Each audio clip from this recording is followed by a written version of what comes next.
सर्वतापनः कविर्विश्वो महातेज रक्तसर्वा भवोद्भवः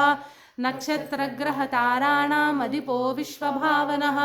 तेजसामपि तेजस्वी द्वादशात्मन्नमोऽस्तु ते नमः पूर्वाय गिरये पश्चिमायाध्रये नमः ज्योतिर्गणानां पतये दिनाधिपतये नमः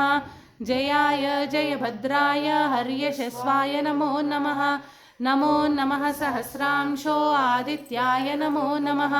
नम उग्राय वीराय सारंगाय नमो नमः नमः पद्मप्रबोधाय मार्ताण्डाय नमो नमः ब्रह्मेशानच्युतेशाय सूर्याय दित्यवर्चसे भास्वते सर्वभक्षाय रौद्राय वपुषे नमः तमुज्ञाय हिमज्ञाय शत्रुज्ञायामितात्मने कृतज्ञज्ञानदेवाय ज्योतिषाम्पतये नमः तप्तचामीकराभाय वह्नये विश्वकर्मणे नमस्तमोभिनिघ्नाय ऋचये लोकसाक्षिणे नाशयत्येष वैभूतं तदैव सृजति प्रभुः पायत्येष तपत्येष वर्षत्येषा गभस्तिभिः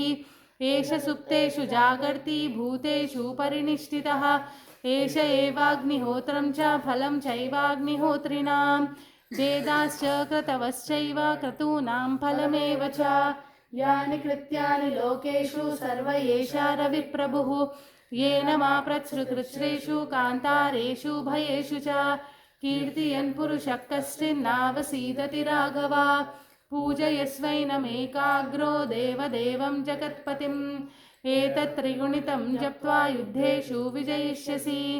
अस्मिन् क्षणे महाबाहो रावणं त्वं वदिष्यसि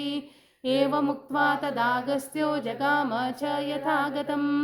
एतच्छ्रुत्वा महातेजा नष्टशोको भवत्तथा धारयामास सुप्रीतः राघवप्रयतात्मवान्